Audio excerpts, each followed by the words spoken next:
I'm just going live right now, you guys. Okay. Okay, we're live. We're live. Is it on the same link? I don't know. I don't think you can do that. So we're live right now. Sorry about that, you guys. We don't know Oh, what happened actually. We're trying to okay. figure out what happened. No, So it's do we not. have do we have the link? The Yeah, live link? I'm gonna post it in there. Relax. Oh, you Just are. keep Okay, going. okay, Yeah. okay, cool. Okay. So man, this is crazy. Okay, sorry. John, kind of going back to China, what I was trying to say when my audio wasn't working is that, it's kind of interesting because looking at this from kind of a more, especially coming into Revelations, looking in this like a more of the prophecy aspect of this. I mean, this is actually referenced in a lot of different prophecies. So I think that either whether this is like manipulated through man-made or whatever, this is I think it does show something very significant in what is happening, especially coming into different cultures. And kind of going back to the Tiananmen Square massacre, the thing that's interesting is Jiang Zemin, who we believe is the kind of the person behind a lot of what's going on with the virus. He got brought up to become the leader of China because he carried out the orders of the Tiananmen Square massacre. So just kind of something to think about there. Oh yeah, and it's something that has paid great dividends to them, uh, Yes. and and I want to tell you from a practical, uh, political point of view, it's very difficult to imagine China without an iron-fisted group in control over there, because they're a they're a worldwide powder keg. That if that was to explode, would affect every single country, every single civilized country in the entire world. So, in a sense, we're against the anti-liberty tyrannical stuff of the CCP and what they do, but at the same time, there's practical considerations saying that China, if they didn't have that iron-fisted control over there, you know, nobody knows what would happen. What would happen? Like for instance, if they were just given, let's say tomorrow, the CCP was out of power and China was given carte blanche for complete emigration, like everyone could leave. Everyone could leave. If they were to give up like a quarter of their population to other countries, it would overwhelm the entire rest of the world because of the enormous amount of population you're talking about, and we would be completely overwhelmed. And so that's just one practical consideration of why uh, the CCP is as bad as they are. Why we tacitly sort of kind of support them staying in place. That's just something you may not know, but it's true. Yeah, really. I think the So CCP I've noticed uses this like really bizarre type of um I guess you could say like um they have this like weird thing that they tell everyone that if the CCP didn't exist, the Chinese people couldn't exist. Like yeah, if the CCP went away, China couldn't go on. Like the CCP is their father, it's their mother, and Right. if it left, there would be chaos, and you need the CCP and all this stuff. But actually, China existed for 5,000 years without these turkeys. Like I think they'll be fine.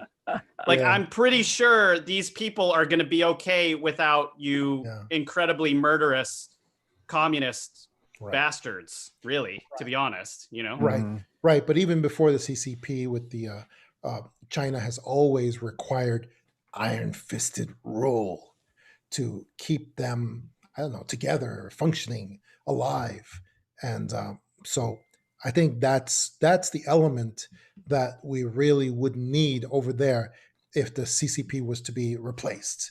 If they were to be gone tomorrow, you would need some other type of control system over there to really just control that part of the world very carefully because they have a lot of power. They have a lot of power and a lot of influence that if it was just unchecked, just went out like Mhm. unchecked. Are you talking right now about their sheer numbers, or because Well, yeah, go on. and military power and nukes and yeah, Well, and I mean, but if anything, right now they're way more dangerous than they would be without the CCP, because the CCP just wants to take over the world. I mean, COVID-19 is a perfect example of that, right? yes, yes, but they Yeah. want to do it very slowly. Well, Yeah. they're taking their time Well, to. even Yes, Xi yes, Jinping came out exactly. today and said that he wants to start the New World Order and kind of be the leaders in the New World Order. Like he actually used the term New Right, World Order. So absolutely. it's As just have crazy. as Winnie have the many Pooh, Winnie the Pooh. as have many American politicians too. Yeah. Very, Yeah, very it's so recent, true. very recently. So it's very, very, very scary. Um, Speaking of that, recently, and I've been trying to find this. This clip came out in the last couple of days, and I can't find it again. It was basically Hillary Clinton coming on some. It may have been MSNBC, but I'm not completely sure.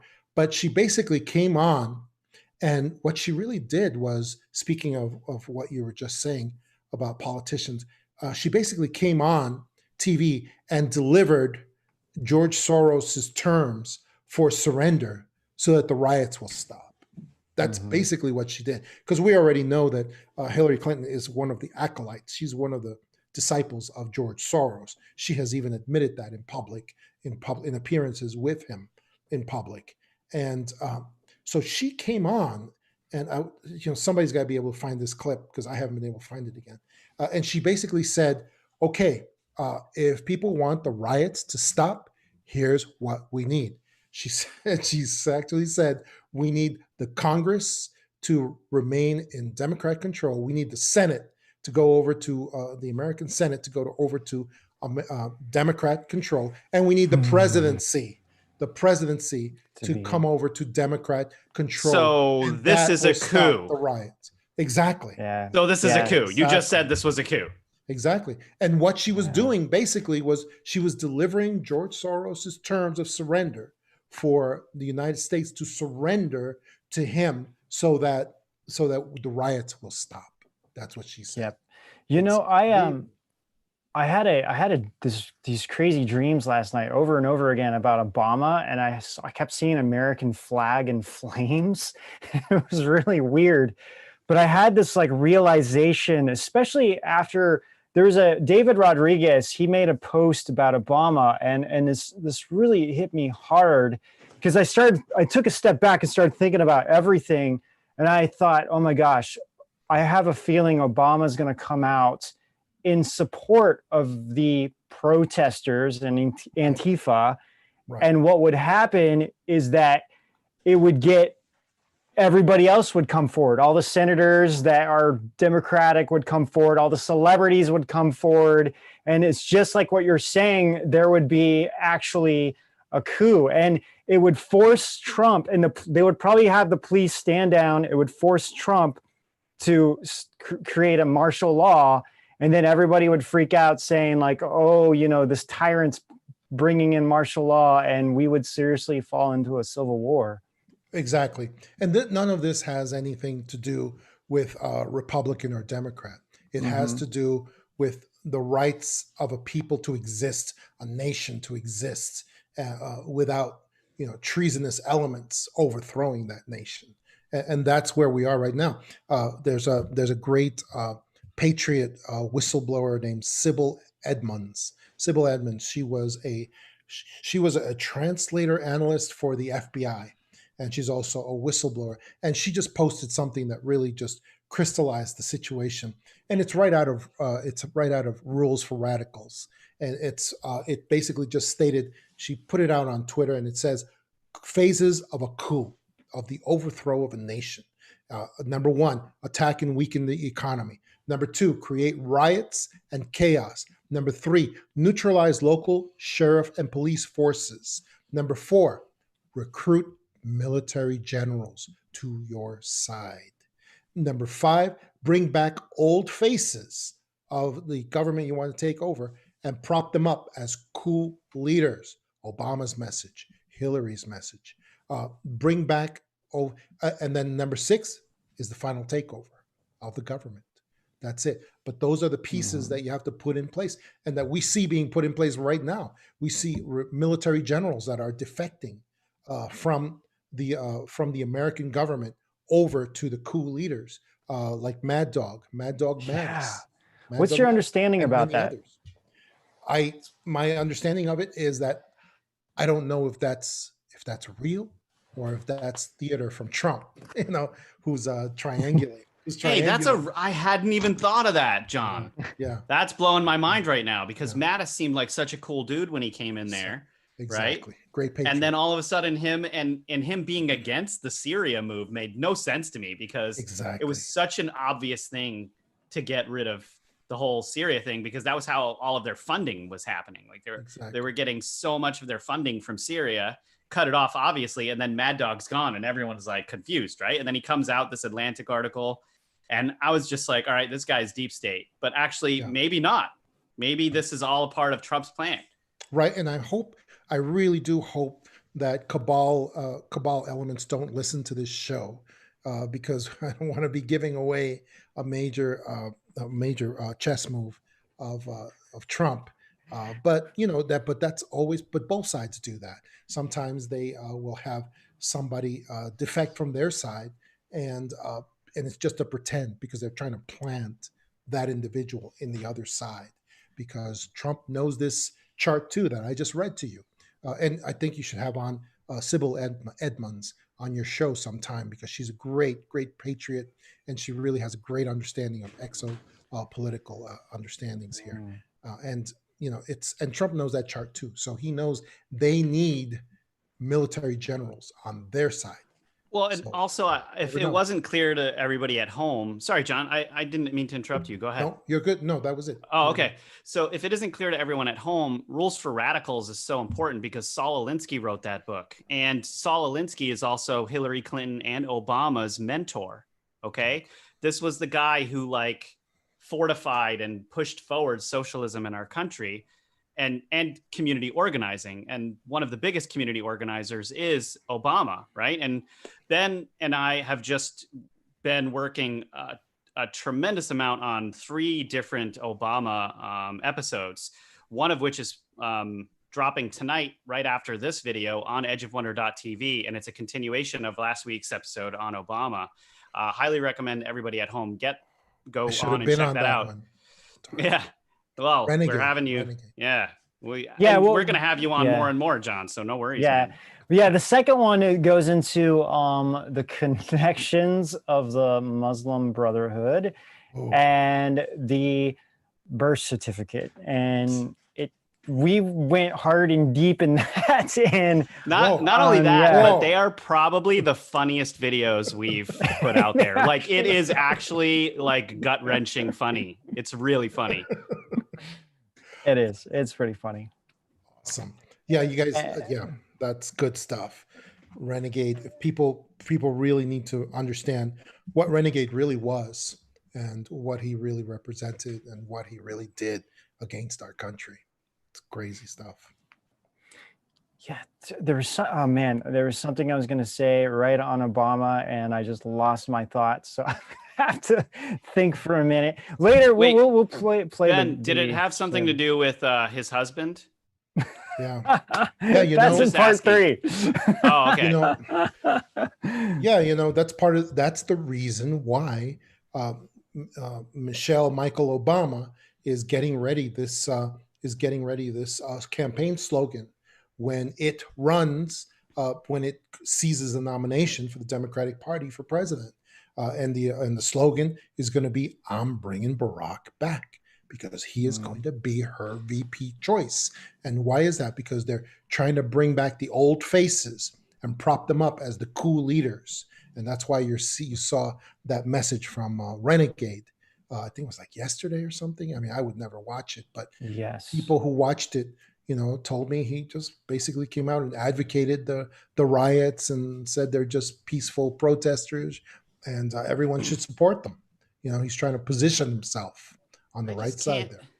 There's like, okay, isn't it just a little bit convenient that a week before all of these riots broke out, we had Trump made three really big things happened. One is Biden gets on live TV and says, "You ain't black if you're confused about who you're voting for."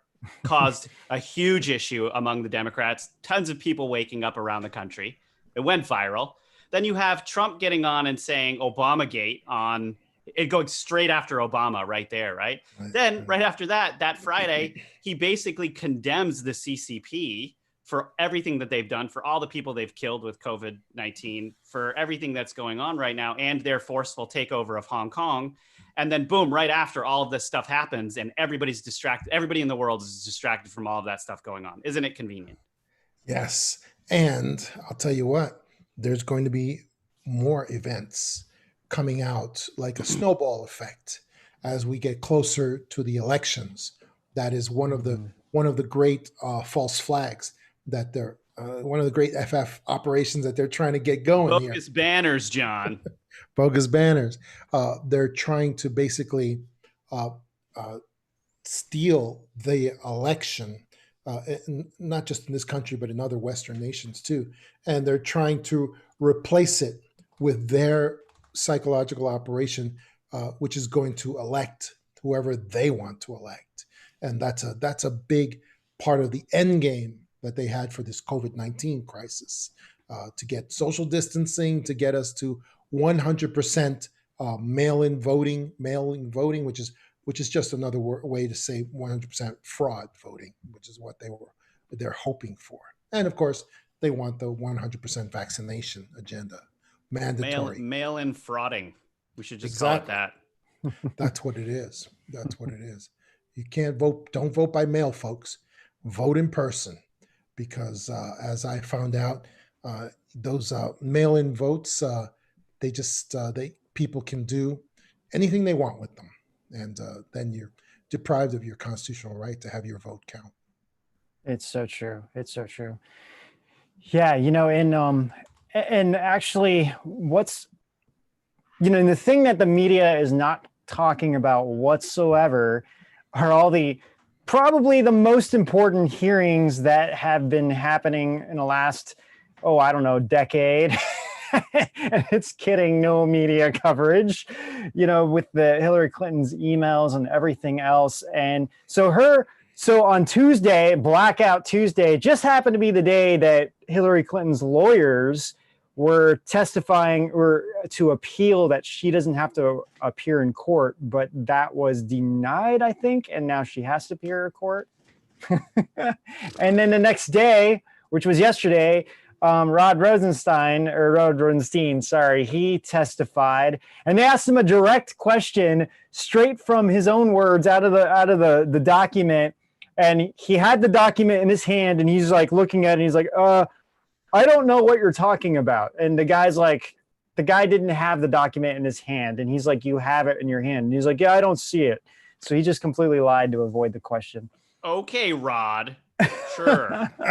but what do you think is going on? Why, how, on a level of, what do you think these trials are? Why do you think that no media is covering this? And in short, why is Rod being such a Rod? Yeah.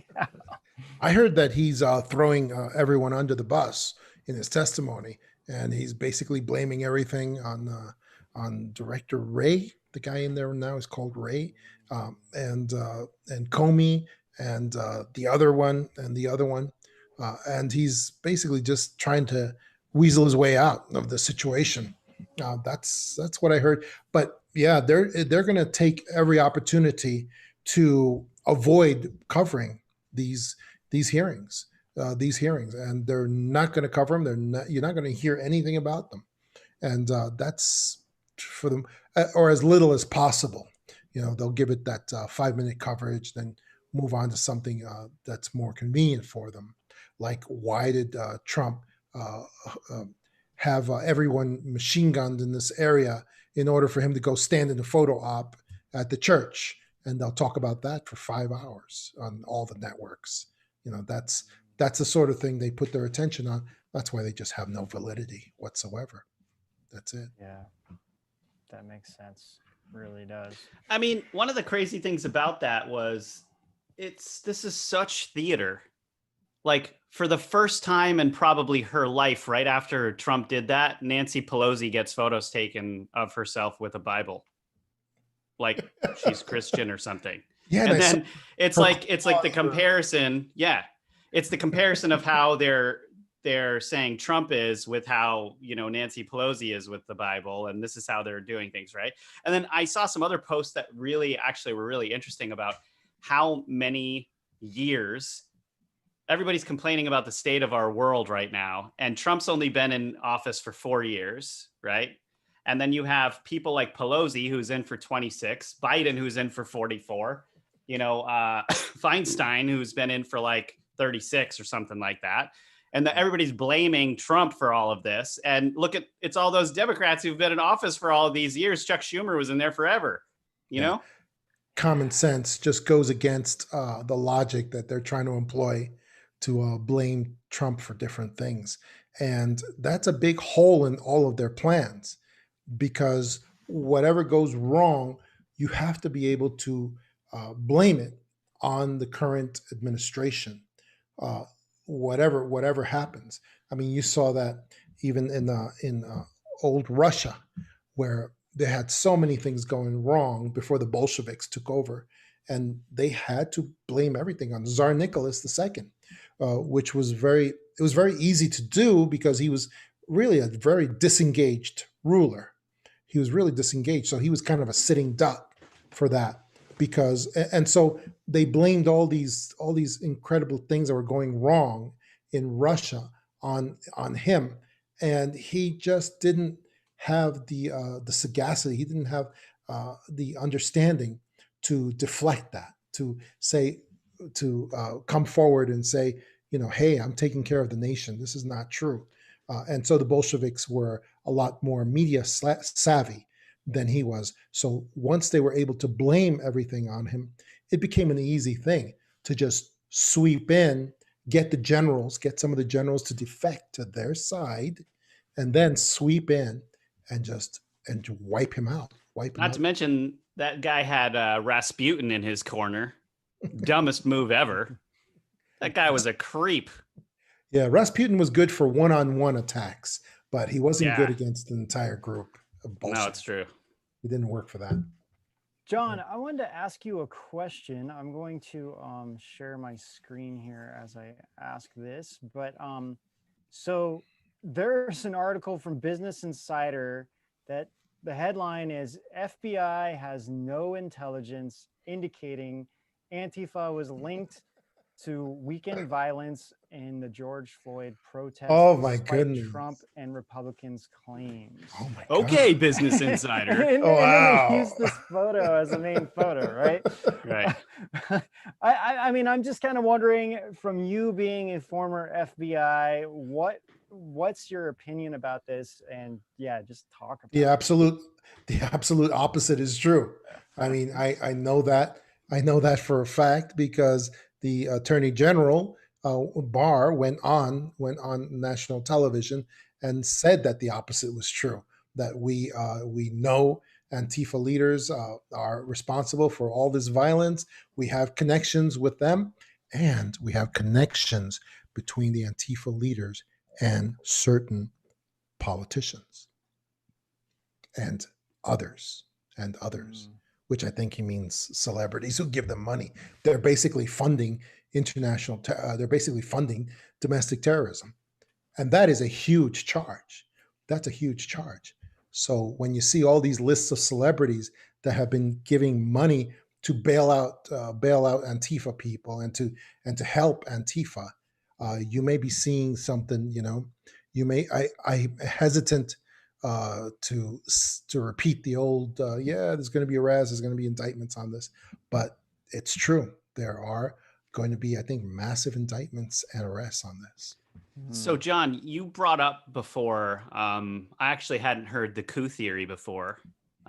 No one's put that together as far as I've seen, but there's been a lot of different things going on. So I was curious, how do you think this is going to go? Like it looks like the cabal is basically they're out of moves. Uh, well, for the most part. So they're throwing everything into the next few months, and they're going to try to forcibly take things back. So how do you think this is actually going to go? How do you think the two sides are going to counter one another? Give us some of Well, your intel.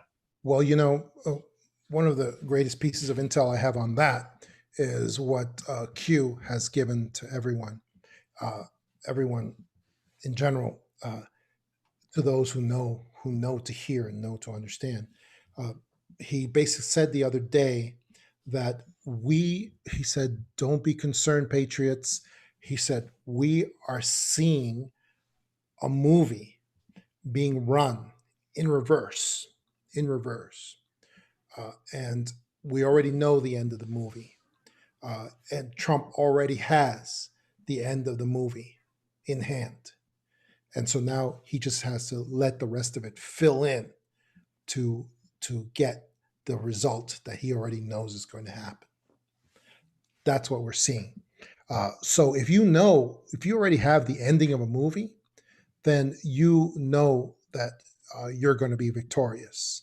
And I believe that's what Q was talking about. Uh, Somehow, and I don't know if this is supernaturally, I don't know if this is through the Project Looking Glass. looking glass technology. It very well may be, or it could be because Jesus came to Trump and showed him exactly what was going to happen. I don't know. It could be any of those things, but somehow Trump does have the conclusion already. He knows what it's going to be, and he's just going through the motions to fill in the spaces, so that he can throw a net eventually, and throw a net over all of these malefactors, all of these individuals who are committing these terrible, terrible acts, and be able to grab them all up in stages. I believe in stages, and that's what we're looking at. We're really watching like a Jean-Claude Van Damme movie, and Trump is Jean-Claude Van Damme. I Yeah. guess you could say that. Actually, Yes. funny fact. I think it is. I think Kickboxer, or is it Bloodsport? No, it's Bloodsport. I think is Trump's favorite movie. Really? Yeah, I would have never guessed that. I Never in know, a million right? years. Yeah. You guys You have know, to. On my Twitter, I have the greatest meme of the year that was created. That was created out of an Indian movie showing Trump and several other of the players as fellow superheroes going into a situation against a castle it's called Castle Cabal. Castle Cabal. That's And awesome. and That's great. it is fantastic. You got to check that Wow. out and put it on your stuff. It's pretty awesome. You know what's interesting? So I was actually sending somebody one of Q's first posts, the one specifically where he was talking about Antifa, it was like the fourth or fifth post that he ever made, and I sent it to him, and a few hours later, Q reposted that actually from somebody, from a comment somebody made, because even though this was like, when was this? It was like November of 2017, and it outlines everything that is happening today. I mean, specifically, he's talking about, allowing Antifa. Why do we allow Antifa to keep going? And then who's funding all of this? And it mentions George Soros directly. And I just think it's so important, because it's just like, wow. I mean, this was like lining up everything that was going to be happening for the next couple of years, including a special operation that they did with the military in DC. And it looks like it's kind of mimicking what the military is doing right now, protecting all of, DC from the riots and everything else. So it almost seemed like they knew this was going to happen at some point. It does seem that way, doesn't it? Because we seem to have like a coming together of so many different elements that require the military to be deployed throughout our country. And yet all these separate things that look unconnected, COVID-19, and financial crisis and other things have all just kind of mitigated towards getting the military, the U.S. military, uh, deployed throughout throughout the country, really. And it's very amazing coincidence. Well, it's a conflagration of events that came together to make that possible. Whereas in any other circumstances, if if Trump had deployed the military throughout the country, he would be called a dictator, a monster. Don't do that, you know. But now, because of the all of the operations that they have put forward, that the cabal has put forward, they have made it unavoidable for the army to be deployed everywhere at this point. Yeah, it's amazing. Yeah, crazy. That is something. Yeah, the other the other thing that kind of came up too was, so we were talking about Antifa earlier in like that article from Business Insider, but it's so interesting because what we're hearing from the other side is that, oh, well, the ones that are creating all the looting and all the acts of violence are like these right extremists that have infiltrated Antifa. But then it's like, but then why are the celebrities bailing out any of the protesters that are getting arrested? so, so, so, so I just want to hear your thoughts on this. And it's like it's just so Well, crazy. my first thought, Ben, is that you should stay away from too much mainstream news. I realize that you have to monitor it and kind of see what's going on with it, but yeah, if you I mean, if CNN was to tell me that the sky is blue, I would have to stick my head out the window to see if what's really the story, because I mean we're getting to the point where like every single thing they say is a lie, is a lie. I mean, that Business Insider thing you just showed me. I mean, I can believe Yeah. how wildly false that was. I mean, it's like they just make things up and just Yeah. put it in articles. I mean, it's like there's no purpose to even looking at mainstream news anymore or anything associated with the mainstream structure, which is a lot of stuff. But yeah, we need to basically stick with alternative news sources, individual reporters on the ground, citizen reporters, uh, because we'll still find out what the mainstream is saying anyway, regardless. But that stuff they put out is just so much nonsense. It just doesn't help anybody at all. It's incredible. Yeah, it really, and I think the other thing that kind of bothers me too is that everybody was really up in arms when people were protesting simply just to go back to work or open back their business that they had, that was shut down. Right. And now like the same people who are criticizing them are really in support of these protesters and what's going on. And I think being in New York, I've been covering some of these protests, some of it on accident. I've just been happening to see it. But again, like what do you think is the overall, I mean, we kind of know, I mean, it's kind of a rhetorical question, but what do you think the overall bigger picture is with all of this? The overall bigger picture is that we don't know what's going to happen in New York and California, because those are the places that are absolutely in tight control grip of the globalists, of the cabal, of the deep state, and they are going to fight. They're going to fight against their own citizens. They're going to tyrannize their own citizens. They're going to do everything they can to destroy their own citizens at this point. And it's just in the name of whatever their latest nonsense cause is. But we're seeing it. I mean, we're seeing it here, and so New York and California are the two biggest places in the country, and because they're so controlled by the globalists, by Soros, and by even to a certain extent by the CCP, because CCP has poured so much money into those regions for so long, and it's paid huge dividends for them. I mean, it paid huge dividends. I don't want to get too much into the specifics of it, but they the CCP dominates a lot of the piers, the piers in New York, the ports, because they have poured so much money into those places, and they dominate many other areas in New York City, in New York and New York City as well, and the same in California. So you have so much; those two places are so controlled that it's only a question of how much abuse will their own citizens take before they, I don't know what they can do, rebel against California and New York. I don't know how much they can do, but everything is going to depend on that, and also how Trump decides to handle those states in throughout this period of insurrection.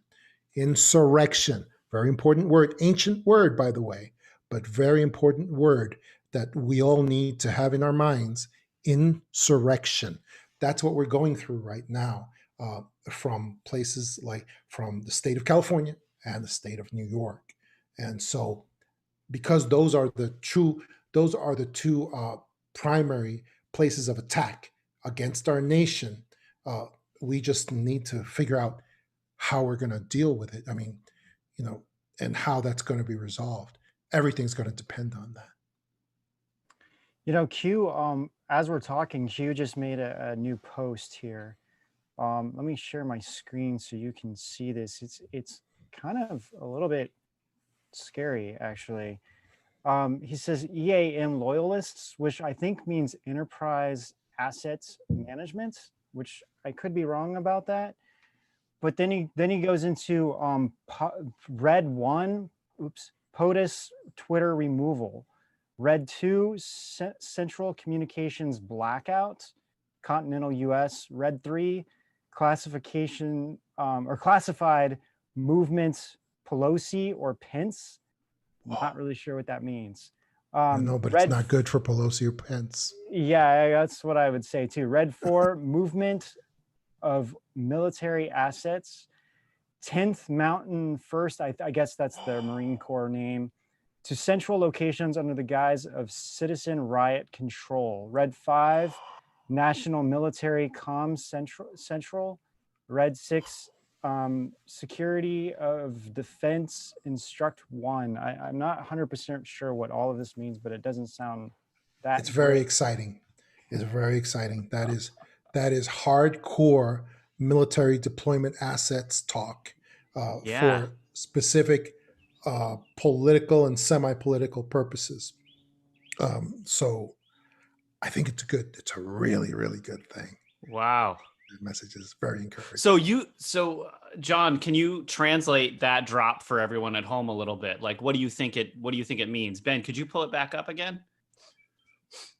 I think it means that our we can go through this. So POTUS Twitter removal.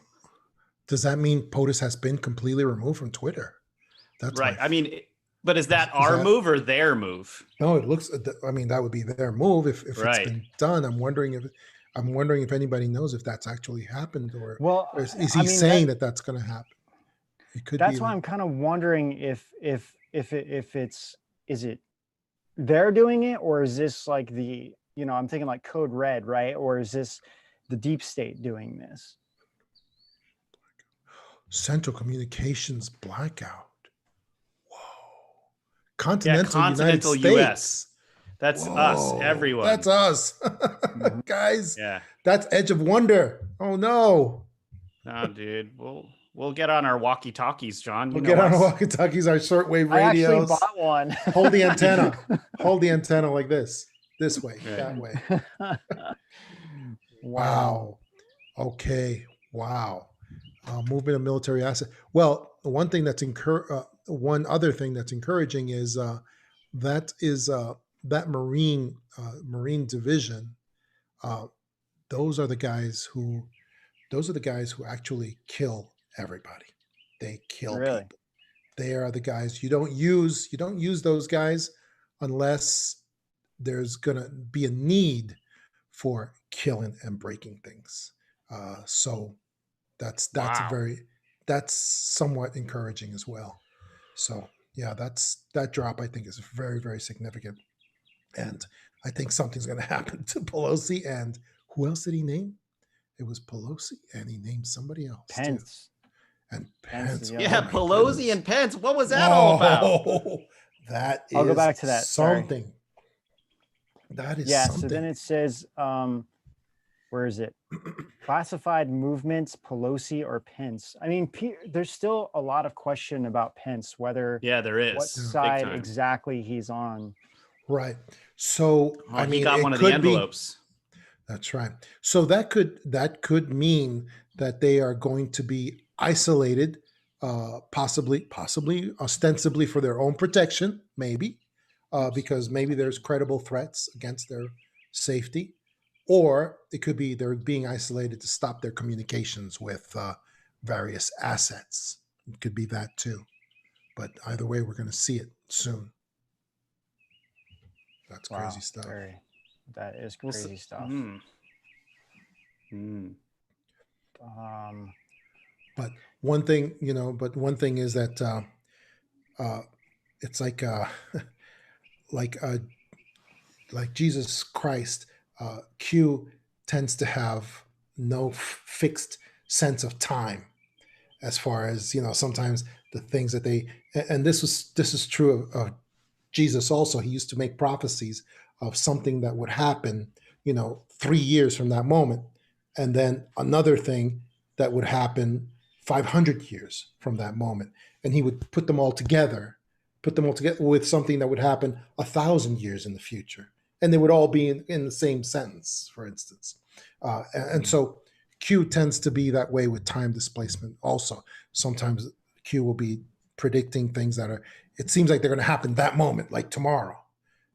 But it'll be something that's, I don't know, 2 weeks, a month from now.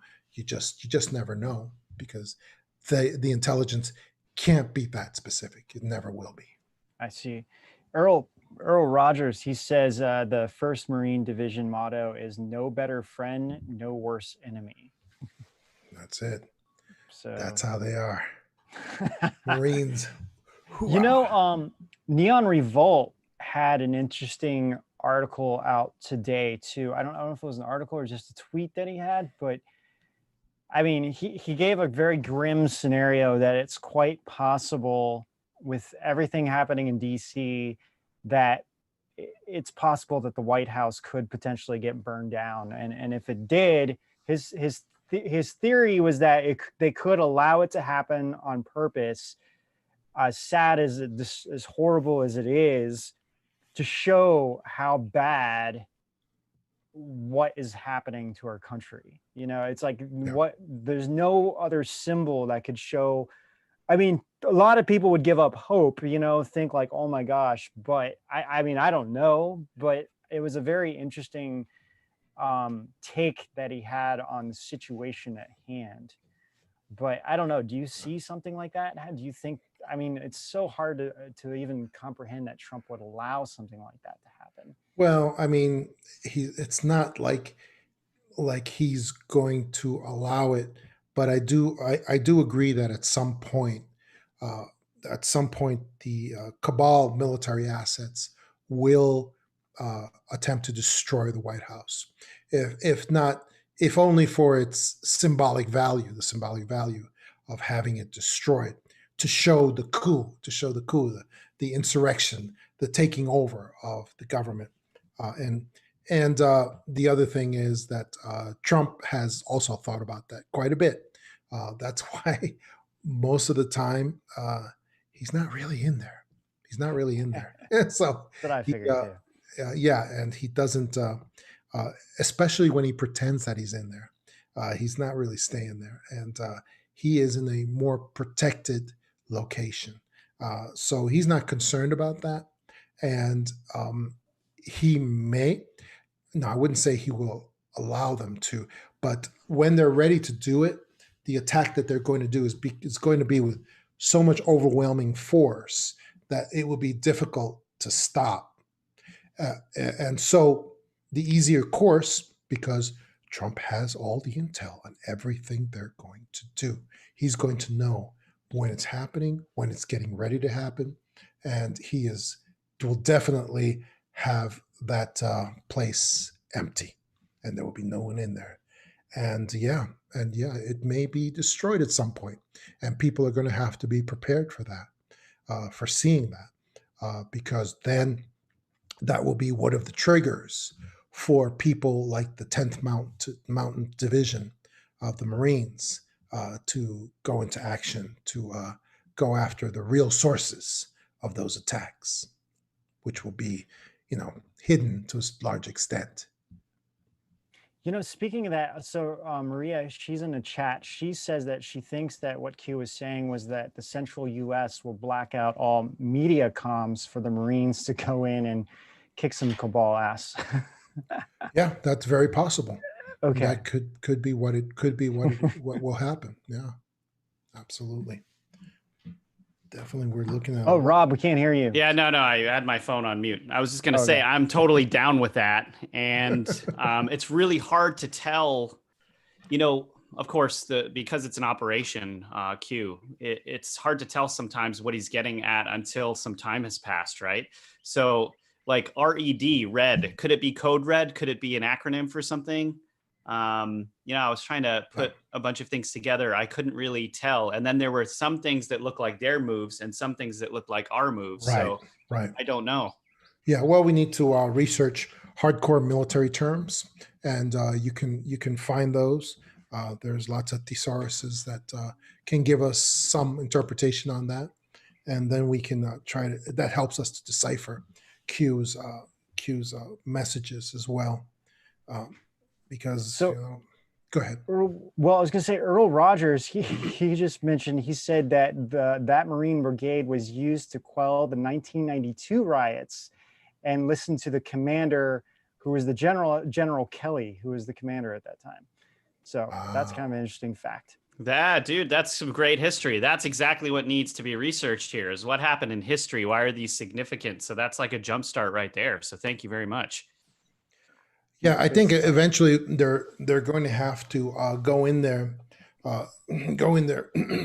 with mill ops, with proper mill ops, and just put laser tags on the leaders of Antifa, the coordinators of Antifa, and just mark those guys, and then go in there with ground troops and retrieve every single one of them to be tried as enemy combatants and go to Guantanamo Bay.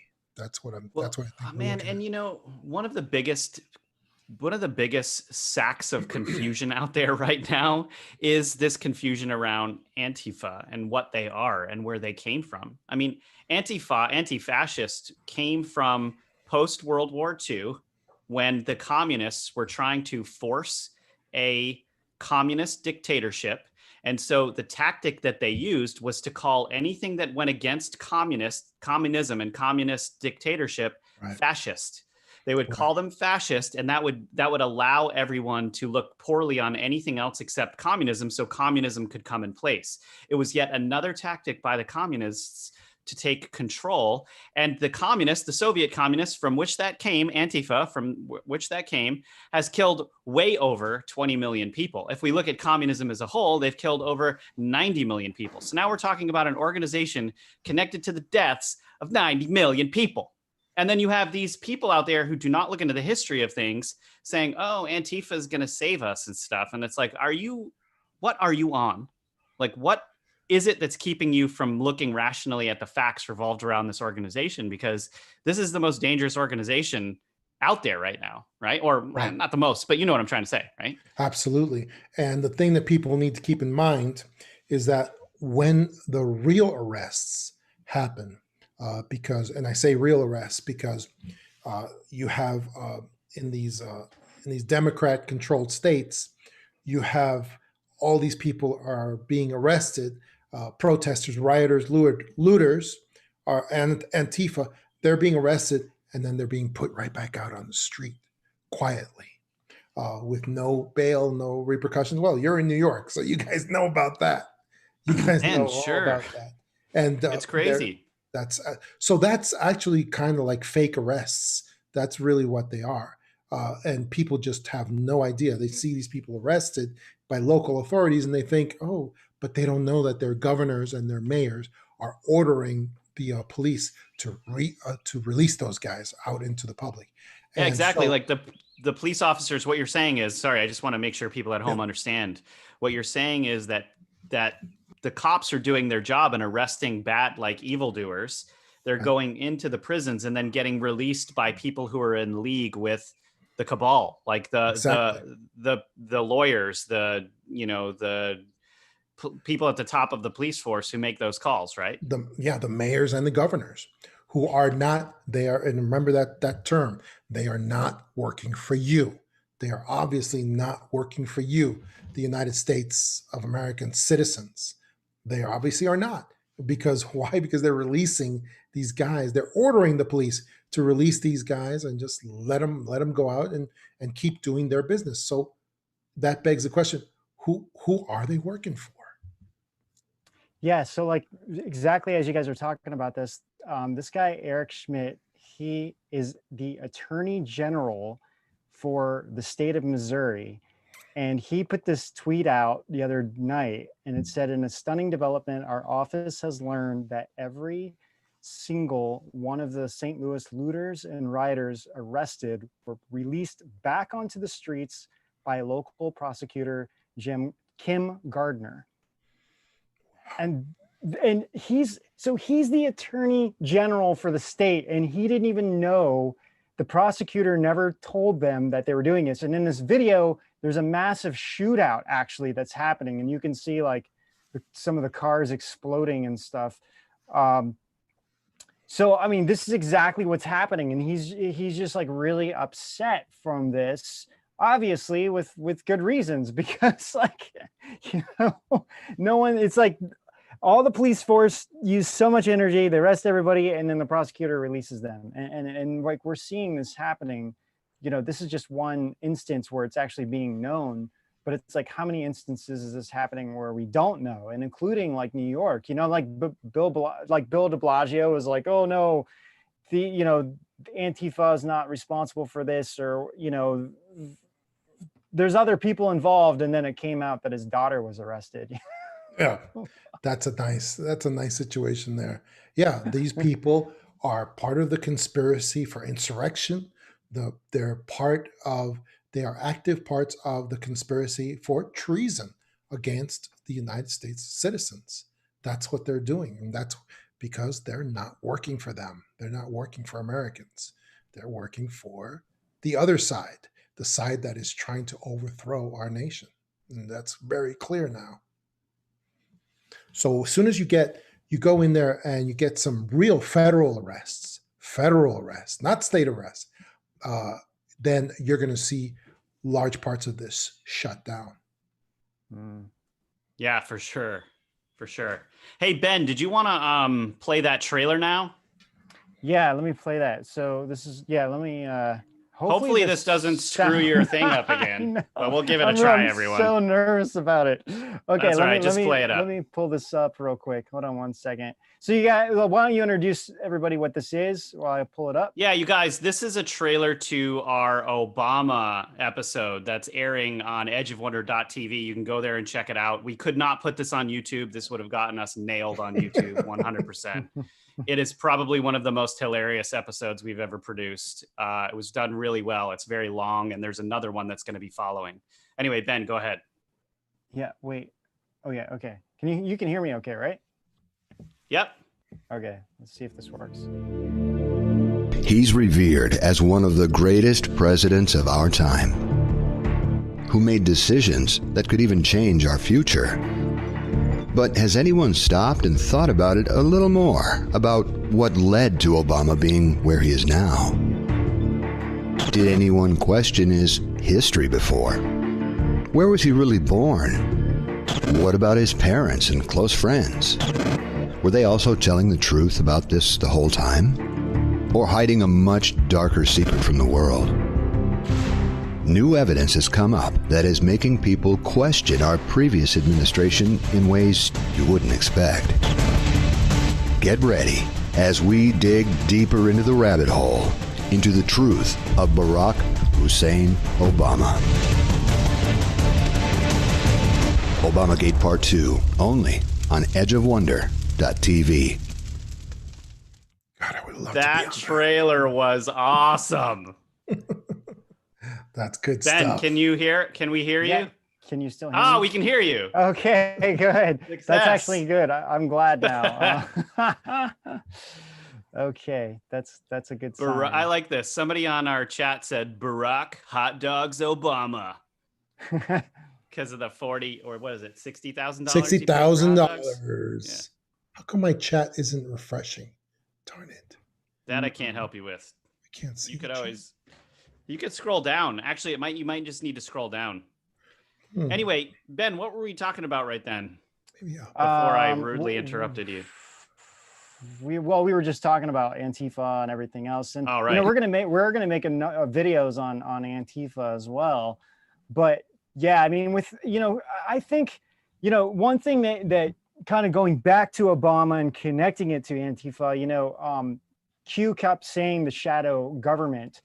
And, again, like with Obama going on that live stream, I watched a little bit. And the funny thing is, I was actually looking for chats on YouTube to get into, and every single news organization had their chats disabled except for Reuters.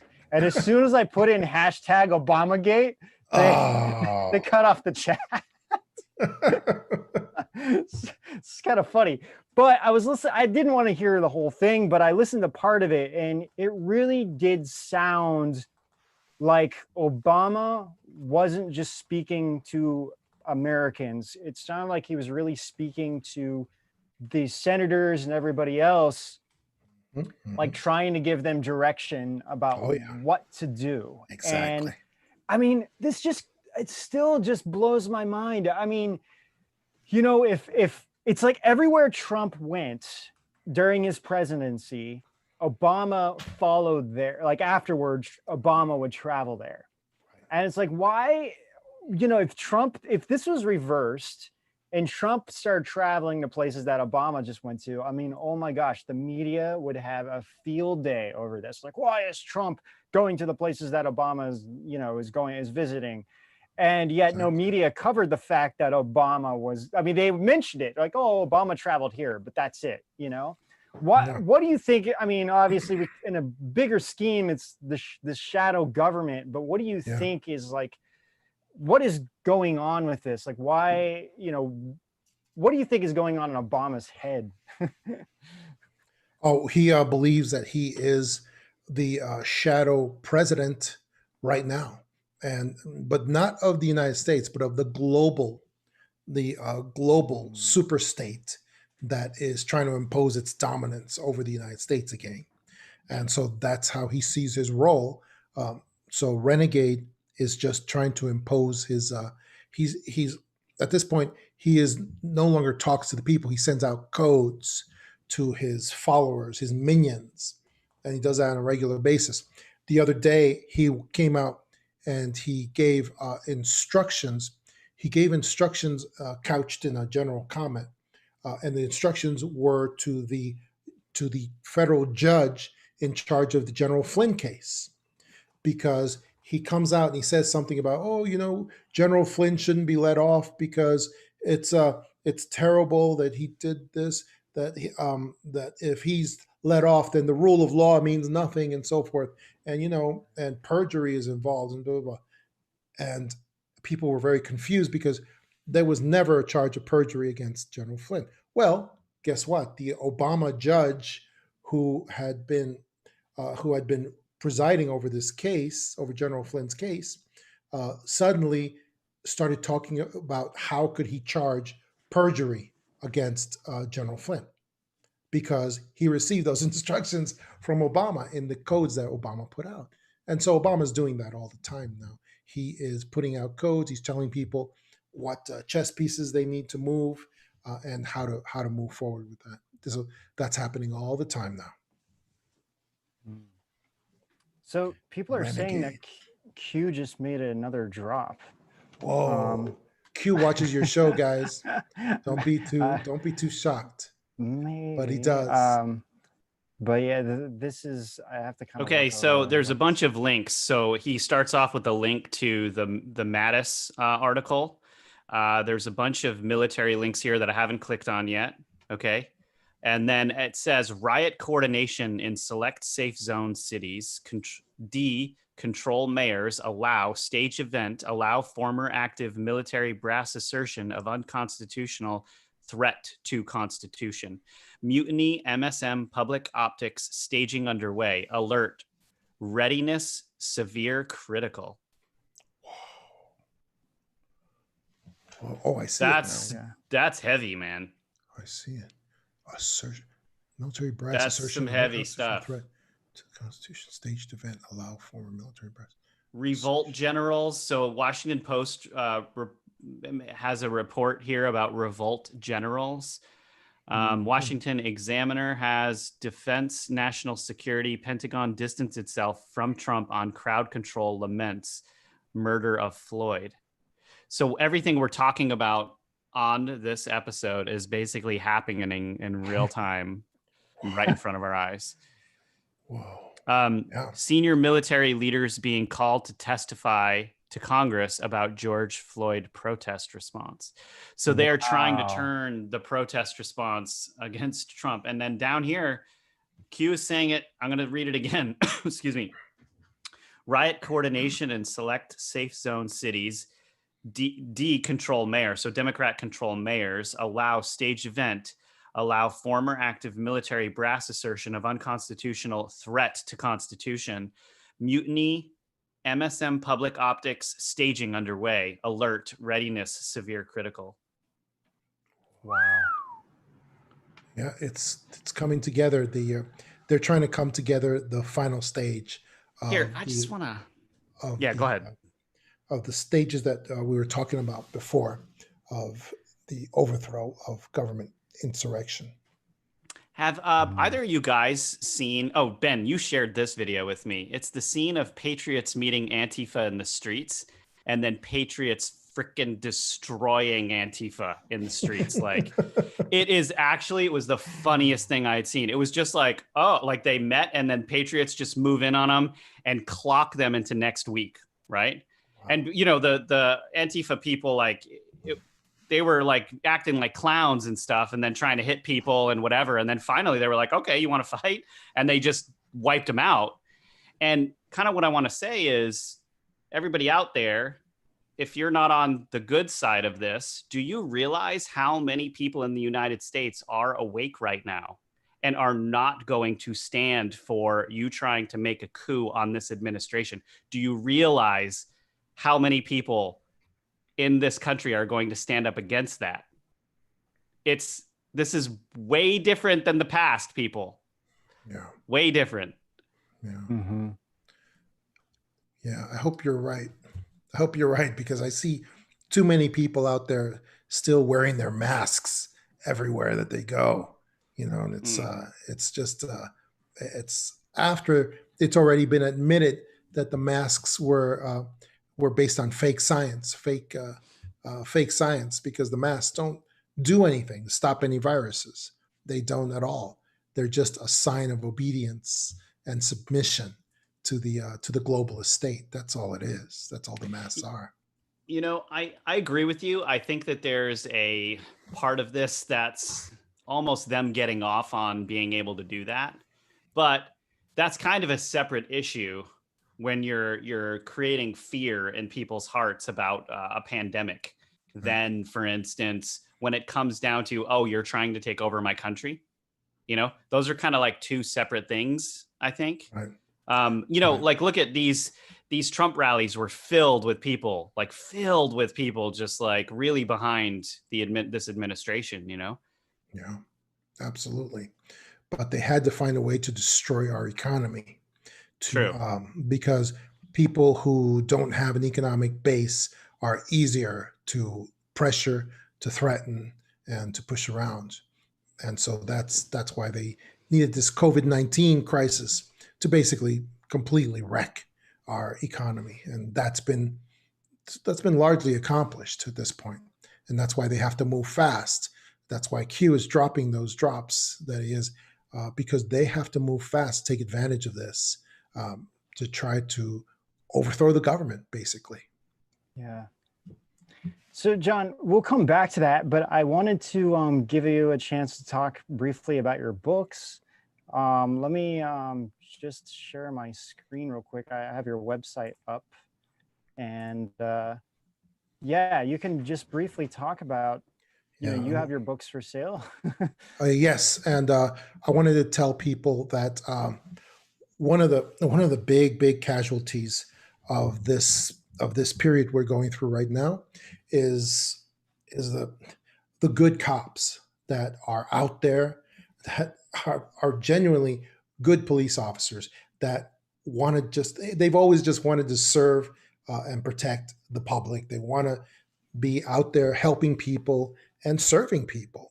And and I'm not saying, and there are a lot of bad cops. I know about both, and so that's why it's particularly relevant right now. My book, the para investigators, Mm, which is the okay. stories, the many stories of police officers with actually supernatural abilities, who have used those abilities to help and save lives, to help people and save lives.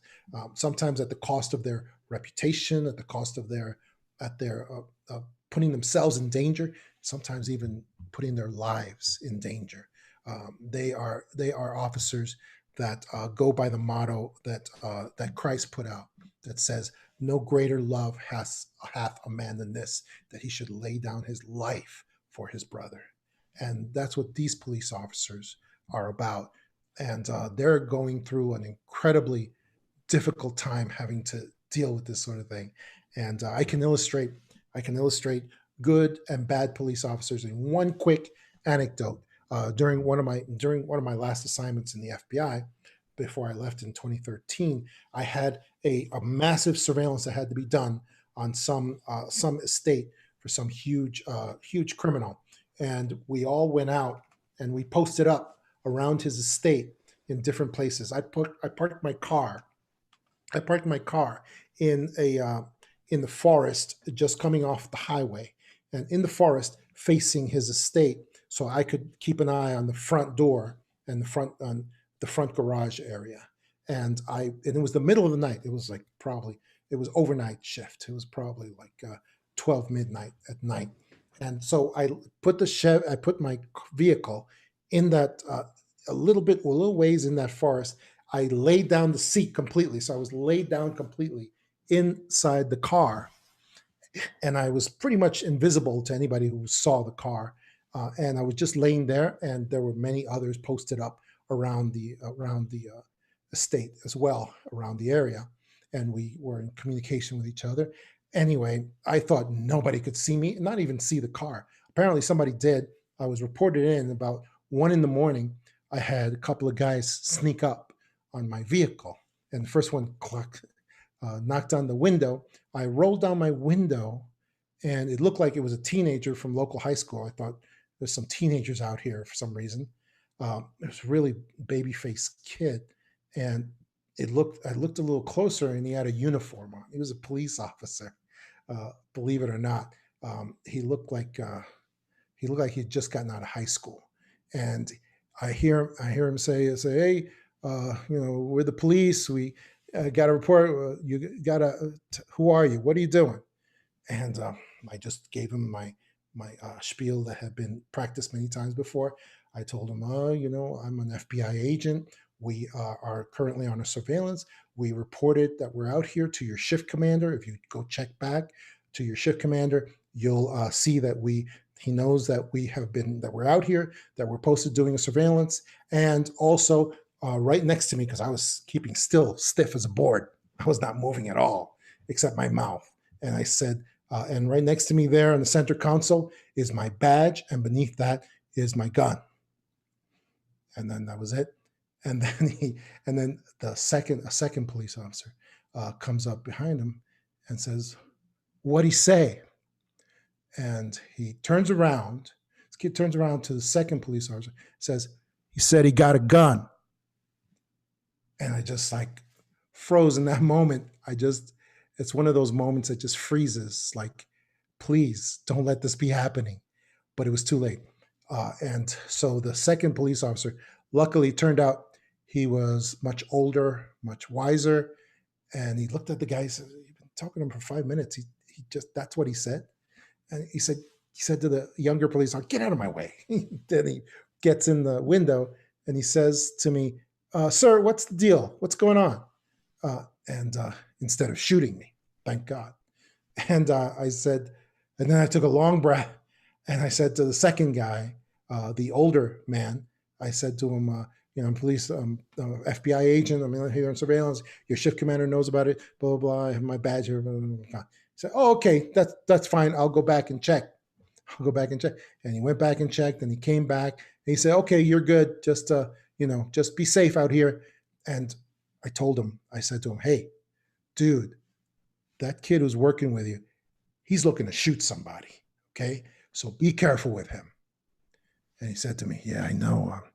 That's the police chief's son. Yeah, I'm going to talk to him about the kid. I'm going to talk to him about the kid." And I said, "Thank you very much." Man, So that's crazy. that was one of my last experiences in there. And I say that story to illustrate bad police officers and really good police officers, because I've had a lot of experiences with both. Yeah, I can imagine you've seen it all in your, because I mean, even with your previous work, having been given the kind of assignments that you were given, right? You went through that story with us. I mean, you've probably seen it all. I mean, Absolutely. And it's crazy when it happens, when you see it, and you see these police officers who just are really bad, yeah, don't care about people. They're just there for the power trip. But then you see these other police officers who really care about people. They're trying to save people's lives, and that's really to the detriment even of their own lives. So, I mean, I have another quick anecdote from the para investigators. It's a case that's taught in at police academies, and it's taught at the FBI Academy too. It's a case called "Just Practice on Me," and it was just a young detective. It's just a young detective who was interviewing this guy. He was interviewing this guy because his stepdaughter had disappeared, and they had, and for several days, and they had heard that there was a very tense relationship between the stepdaughter, 18-year-old stepdaughter, and her stepfather, who was this mechanic, blue collar, kind of alcoholic type. And there had been a lot of problems. And this young detective just had an intuition that something had happened to between the two of them, that had disappeared this young girl. But there was no evidence. They had searched the house very carefully. They had searched for blood very carefully throughout the house. They found no evidence of a disruption, nothing. But the father was acting a little hinky. So the young detective, who was probably by now, he's probably a police chief somewhere. But this young detective said that he needed to keep interrogating this mechanic and just keep on talking to him. And he said he slipped into what we call the para-investigative empathy phase. He started talking as if he was the guy himself.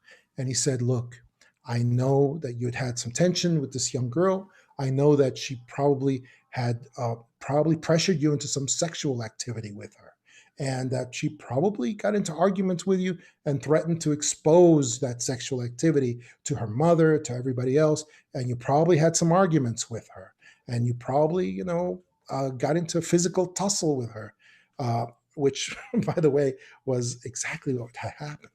And I don't know how this young detective was able to get that from nothing that he got, but he was. But as he was talking to the guy seemed to kind of, his shoulders dropped, which is the universal sign for, okay, I'm going to tell you the truth.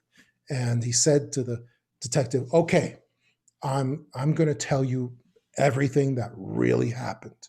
I'm going to tell you everything that really happened. But first, I just need to go talk to her mother. Her mother had been staying at a place just a few blocks away because she couldn't stand to stay in the house any longer." He says, "And then when I'm finished talking to her mother, I'll come back and I'm going to tell you everything on the real." And the young detective at that time, he got this extraordinary download. That's how he described it. He got a download that if he let the guy go, more people were going to die. And yet he didn't have enough probable cause to place him under arrest yet. He just didn't. It would have been an illegal arrest if he had just, put the cuffs on him and stopped him. So what he did was he couldn't think of what to do.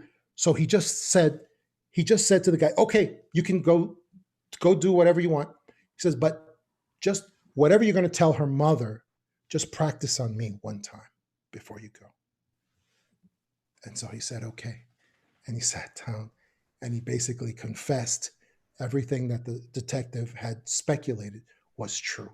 And that he got into an argument with the young lady. He had been having sexual relations with her. She was going to expose that to everyone. He got into a physical tussle with her, and he accidentally pushed her back into a cabinet, and she hit her head and she died. And then he got rid of the body after that. Oh, and then man. He was able to put the cuffs on him and not let him go. And then he found out later that from the young man, he found out that from the suspect that he had a brand new shotgun in his pickup, at the front of his pickup, with some new shells that he bought.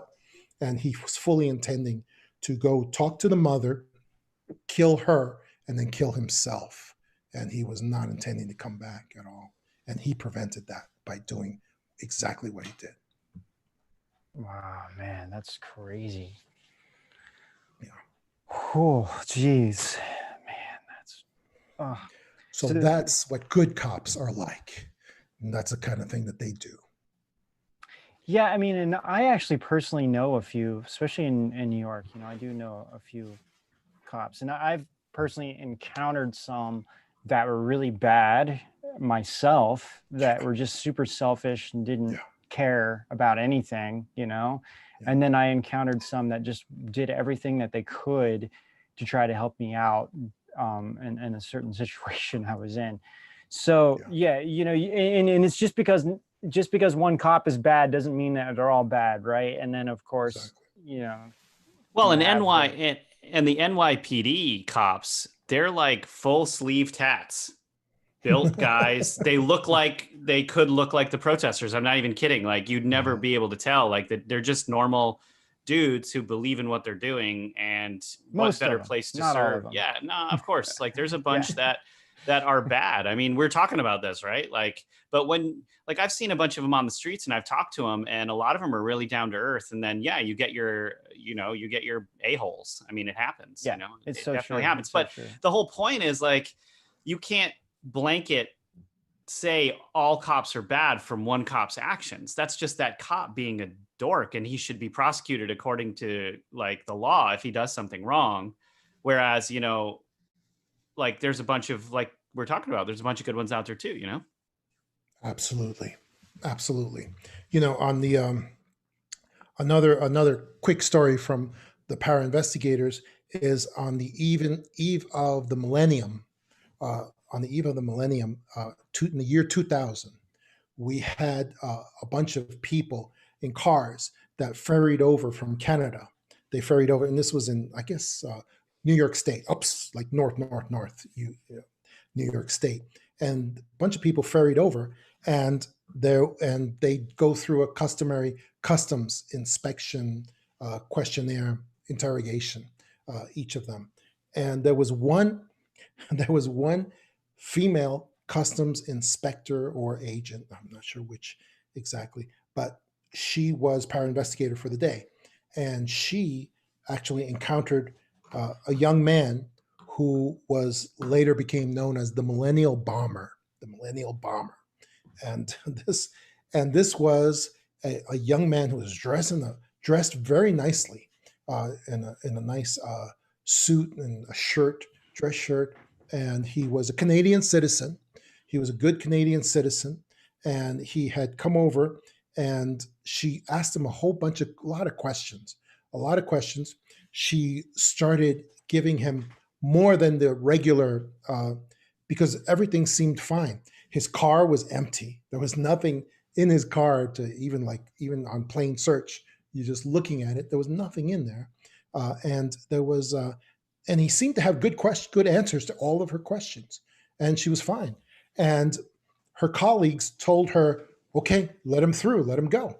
And she said, no, I've got a really bad feeling about this guy. I really do. She started putting him through more questionnaires and more questionnaires, and the interrogation got longer and bigger and bigger. And she was able to get him to go a little wobbly on a couple of answers. And her compatriots, her other inspectors, told her, you better let this guy through because there's nothing here for probable cause.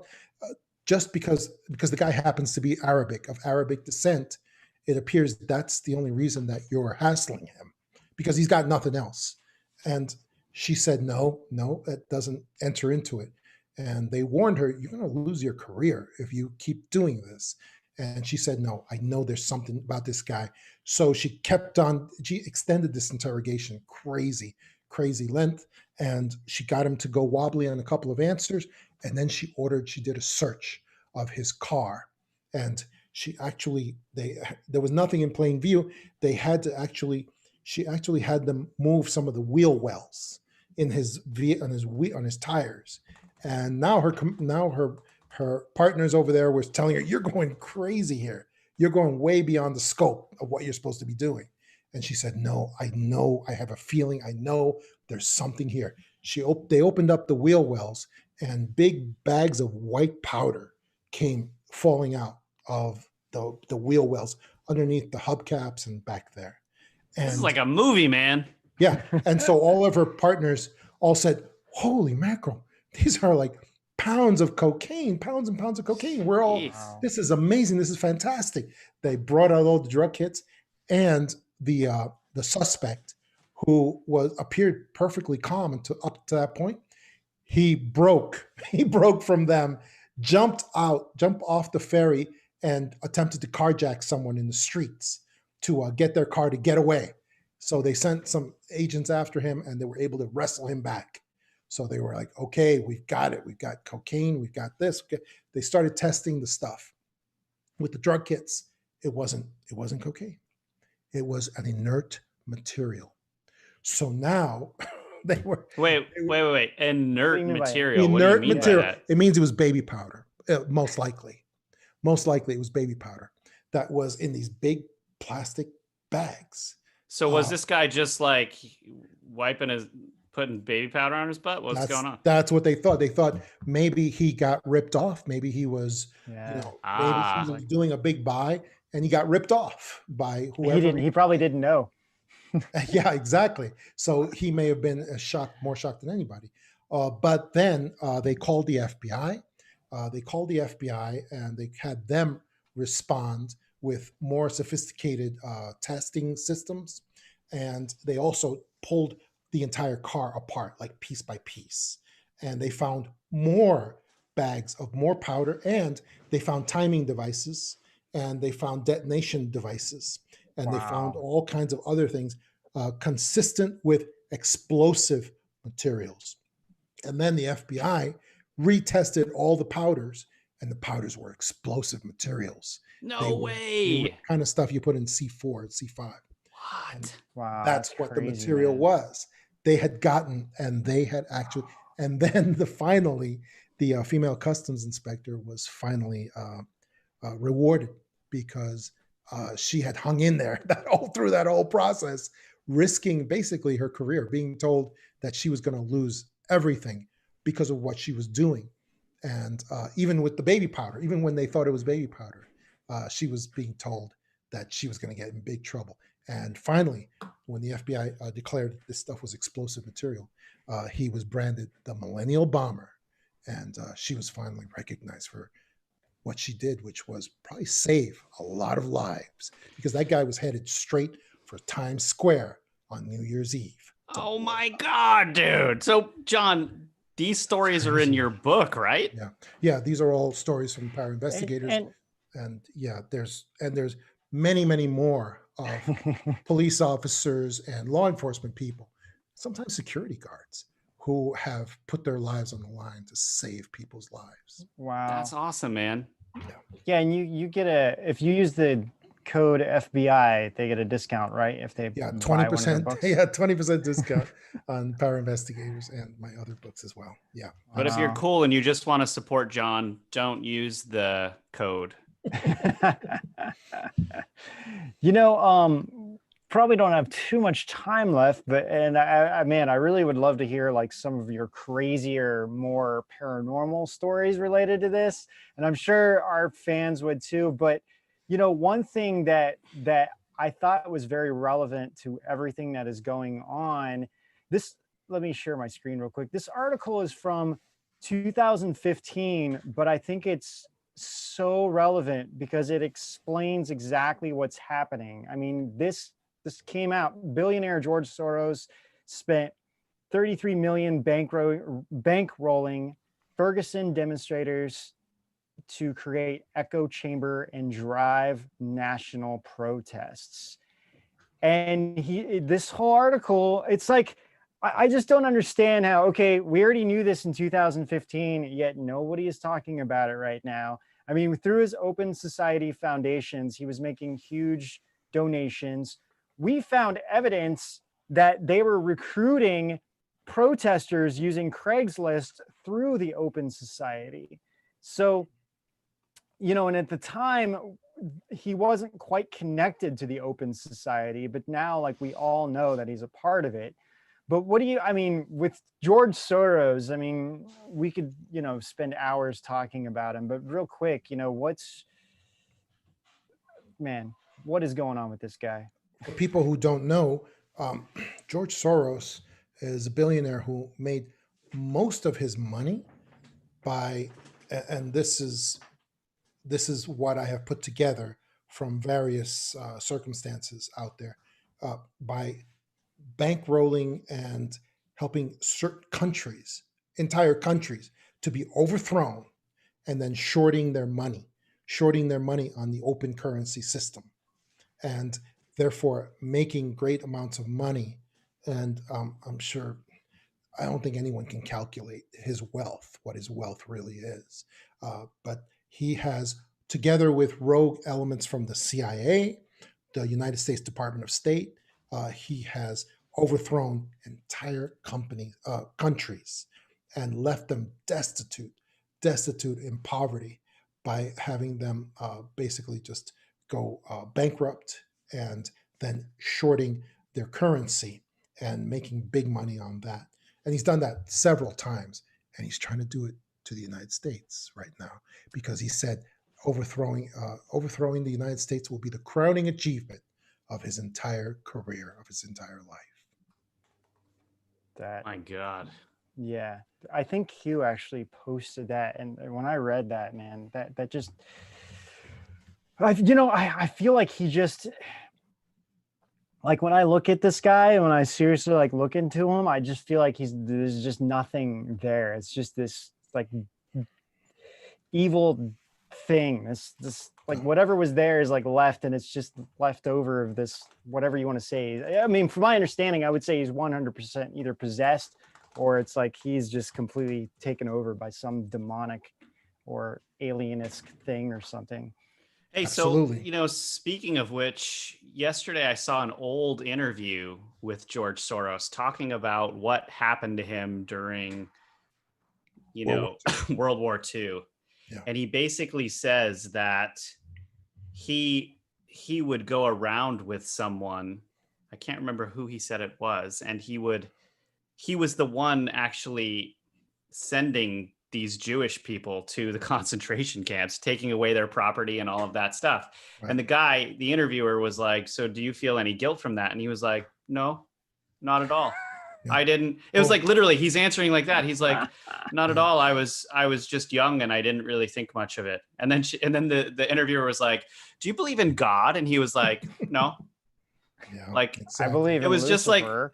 yeah, it was just like so matter of fact about what he was doing and Right. how it all went down. And it was just very bizarre, like super weird. He was a teenager, and he was in charge of going around to the dead Jewish bodies, and he was in charge of extracting the gold from their teeth, gold and silver from their teeth, and putting it in a bin collecting all of it.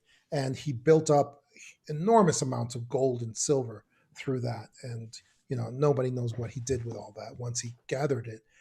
But he was in charge of doing that. Well, And it he sounds said, like he destroyed countries with that gold and silver. yeah. And he said, well, if I didn't do it, somebody else was going to That's do what- it. yeah. And he said, and he says, I did it in a more compassionate way, whatever that after is. they, Yeah, after we I killed did him. it in a compassionate way by sacrificing their teeth to Lucifer. Exactly. Well, and this is exactly what's coming back to a full circle. This is, I feel like, exactly what's happening. If Obama truly comes out and sides with Antifa publicly, and all the senators and like mostly Democratic senators and everything side with this, I mean, and this is exactly how sorry, there's a big plane outside, but this is exactly how every communist revolution started. From China, you look at the French Revolution, what happened, Cuba, coming into Soviet Union. I mean, all of them started, especially Hitler with the brown shirts, right? You have the brown shirts that was basically Antifa, and Hitler's saying like, we got to put an end to this. And that's how he was elected. And then later it was revealed that he was funding the brown shirts the entire time. So it was an entire agenda that he had. And we're seeing this being played out right now. And I think, some of us are awake to see it being played out. And there's still a lot of people emotionally tied to what's going on. And they know that. They're using the emotions of people against them, and it's like, it's just, if we could just take a step back and think rationally, we can start seeing like, whoa, we need to look at history and what happened in China during the Communist Revolution and the French Revolution as well. Absolutely. And people need to start realizing that a lot of these mainstream authorities, celebrities, individuals are right now in the middle of supporting a coup to overthrow the rightful government of the United States. And they need to start realizing that, recognizing it, and sharing it with their neighbors, because this it's working out right before our eyes, and we're seeing the attempted coup against the United States of America, against the rightful government. And the people just need to understand that. They need to believe it, and that will put everything that's happening in a new light for them when they see people saying, "Oh, I just sent money to New York to bail out these wonderful individuals that are just out there just protesting. That's all they're doing." And and so now they're all bailed out. Isn't that great? And we need to recognize what's really going on, and it's going to be resolved fairly soon, and people and the truth of all of what's going on will really come out. Yeah, I mean, I don't like to leave on a negative note here, and it feels pretty heavy right now what's going on. So, how do you both feel like this is going to go down? How are we going to how is this going to positively be, come to a positive end?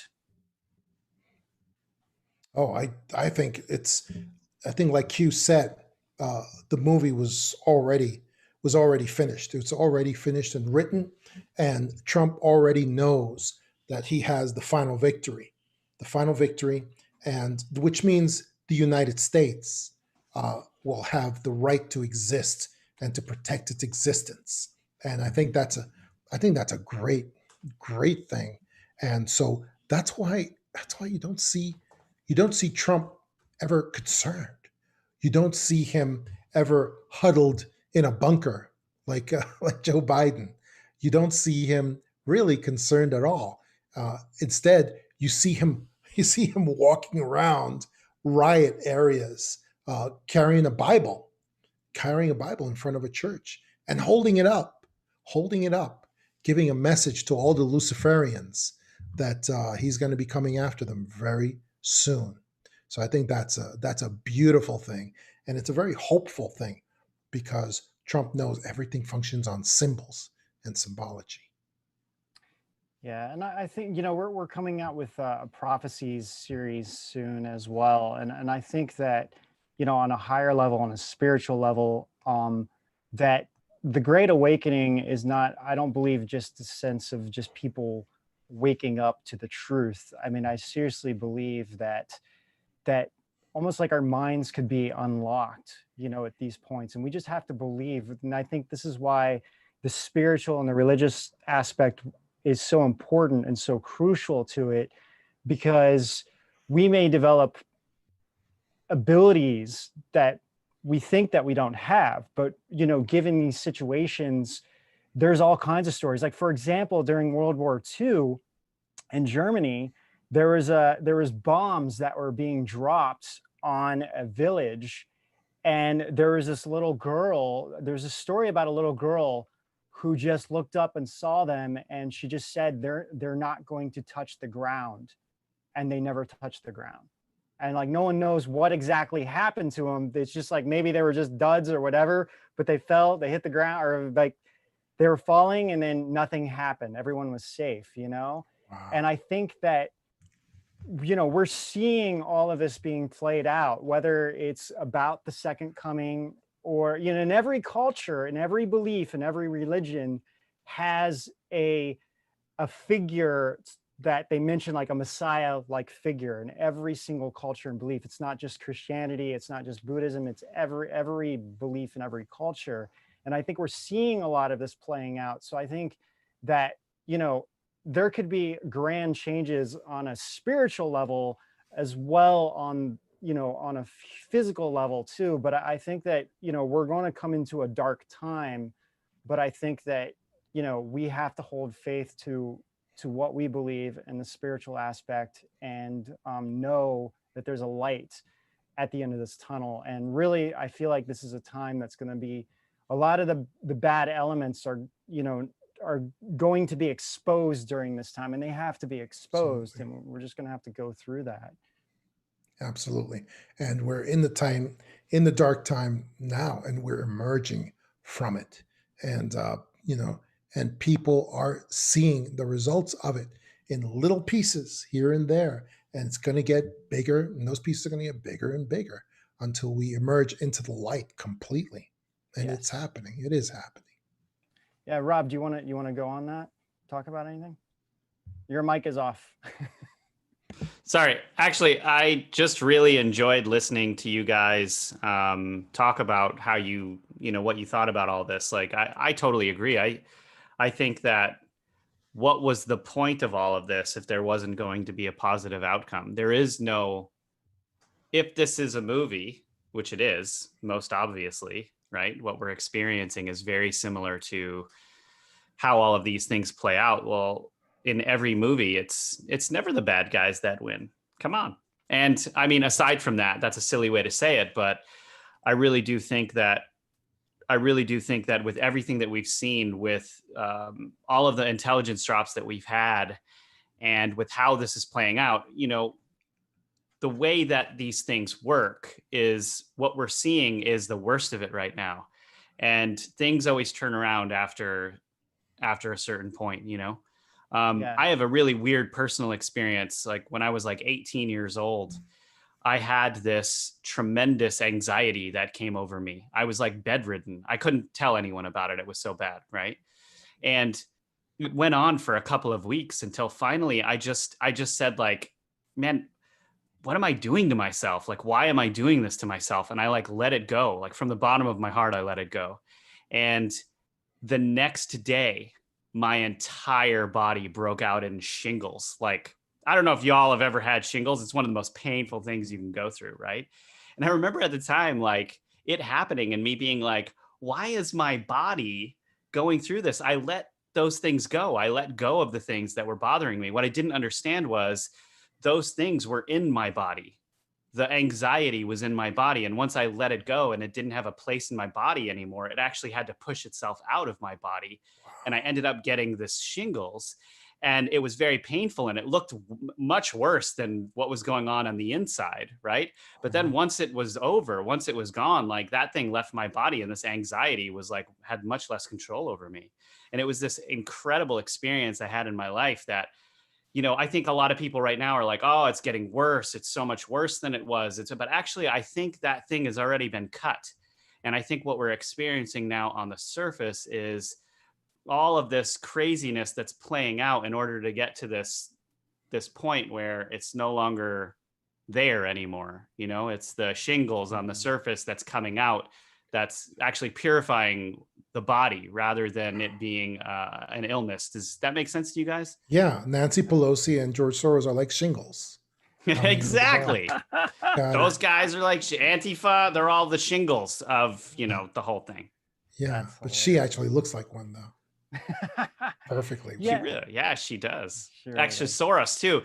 Man, Ben, when you pulled that website up earlier, I was looking at him. I was like, it looks like an older version of Hillary, like crack whore old Hillary.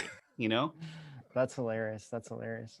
Yeah, and I think, you know, to reinstate what some people were questioning certain aspects, but yeah, and I think, you know, God is with every single one of us, right? And we choose what side we want to be on. Do we want to be on the path of the side of God and the light, or do we want to be on like Lucifer, darkness, you know, what the demonic side, you know? And violence is just going to create more violence, you know, and True. people think that protesting, the only way to get answers is to cause violence. But you look at all of the positive changes, and I'm not talking about, you know, the Cultural Revolution changes. I'm talking about the positive changes from Gandhi and Martin Luther King. Jesus did, what Buddha, all of them did it without violence, speaking against violence, and they didn't change the world. They changed future generations for, you know, centuries to come. And I mean, even Martin Luther King was just a few decades ago. But the point is that, you know, people will remember the positive things that we do, and the violence and the hatred is only going to be met with violence and hatred in return, I feel. Absolutely. Yeah. But man, this has been an awesome episode. John, thanks so much for being with us. We really appreciate you and your time, man. Oh, thanks to you guys, man. It's been awesome. It's always fun being with you guys. And I think I kept the controversial stuff down to a minimum. So I think I'm very proud of myself. I think I was actually, thinking, I was like, oh, you don't have to, but sorry. No, we are on YouTube, but actually what Ben and I are planning on doing is getting John more regularly on edgeofwonder.tv, you guys. So we'll work that out as soon as we can for him. And then I can say anything. You can say anything you want to say. Anything you want. Sure. Especially stuff about crack whore old Hillary. So before we go, you know, we didn't really take any questions, and I feel kind of bad about that. Yeah, what's up with that? Rob, can we maybe just have a few minutes? Are we on a some hard questions? stop?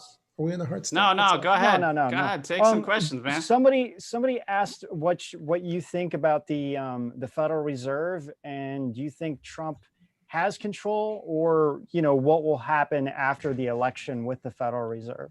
Well, he obviously does have control, even though him and Jamie Dimon, or whoever the guy is, pretend that he doesn't. But he has now appointed the majority of the Board of Governors. He has the majority, and he has the chairman, who he has also appointed. So he has the control of it. Also, he has moved the Federal Reserve, whether he had the power to do that or not, he has moved them completely into Department of Treasury. So they are an isolated financial instrument in the Department of Treasury. And so now he can load them up with unlimited debt and have them as an isolated entity. And then if he wants, he can declare the bankruptcy of that particular currency, which is the fake Federal Reserve notes. He can declare bankruptcy of that instrument, that financial instrument, and he can conclude them because they've always been an illegal operation anyway. There's no constitutional basis for the Congress to give away its power to print money to a private entity that is controlled by the Rothschilds.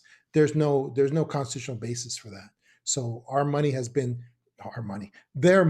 has been being created illegally all this time, and Trump, I believe, is now taking the steps to bring us back to a United States note, money dollar note, which he is going to do. I believe it's going to be fractional gold reserve note, gold backed note. Wow. And I think we're seeing the steps. We've already seen many steps towards that at this time. And I think that'll be accomplished after his reelection. So, That's awesome. John, that is awesome. I got another question here that's really interesting. I want to hear how you respond. So, D5D asked, does John think something will happen on July 4th? I was just going to mention that guy. Yeah, I've been getting a lot of information from people that something is going to happen on July 4th. But they keep saying, some people are saying it's financial. Other people are saying it's like, I don't know, military. So I don't know. I mean, and a lot of those people believe it's because it's partly because Trump understands the importance of symbolism, and he wants to use symbolism against the cabal. And so that's one of the reasons he's going to manipulate this event to occur on July 4th, on Independence Day for the nation. And I'm hoping something significant something huge is something positive, you mean? Yes, exactly. Huge and positive well, it could only be positive because it's American Independence Day, July 4th. So, I mean, yeah, I think it will be positive. I hope so. I can see the cabal trying to do what you said earlier, trying to burn down the White House on July 4th just to be butt wipes. Well, let's hope that doesn't happen. No, yeah, that was Neon Revolt that mentioned that.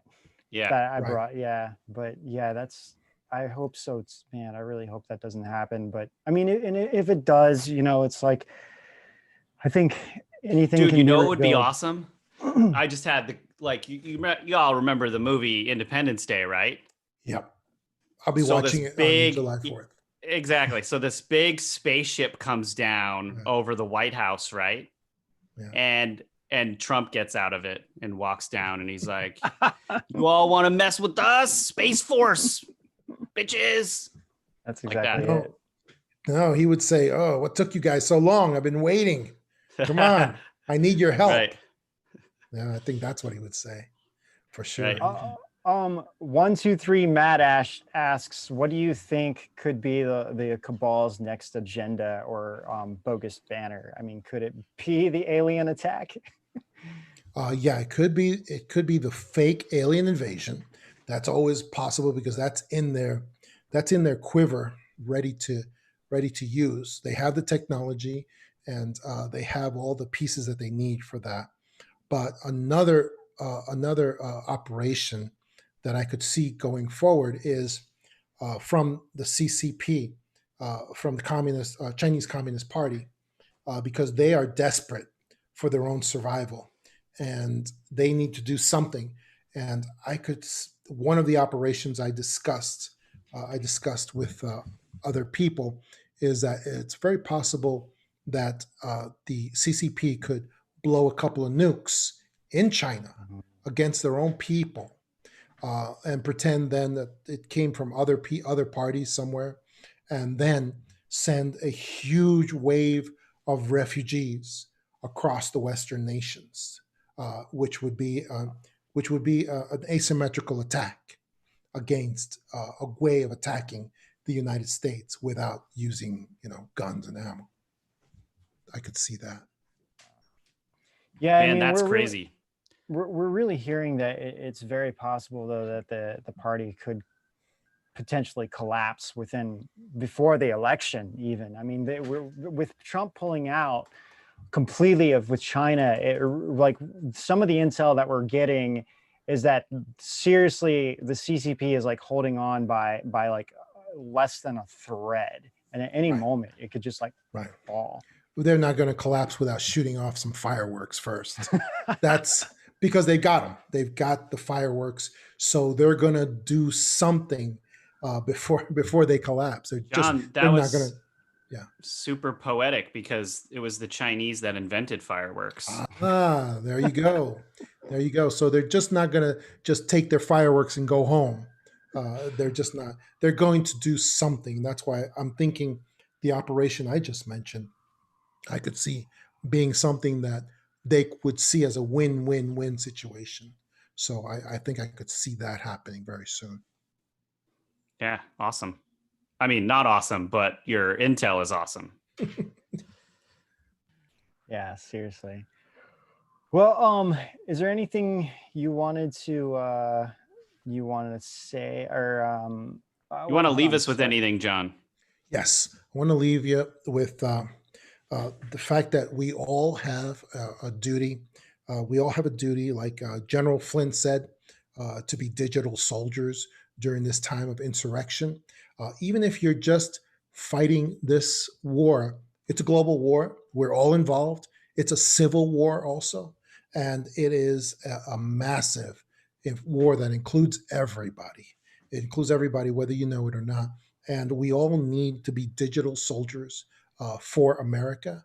And even if our ammo is just spreading some true information to our neighbor, to others, to other people, letting them know what's really going on with what's happening.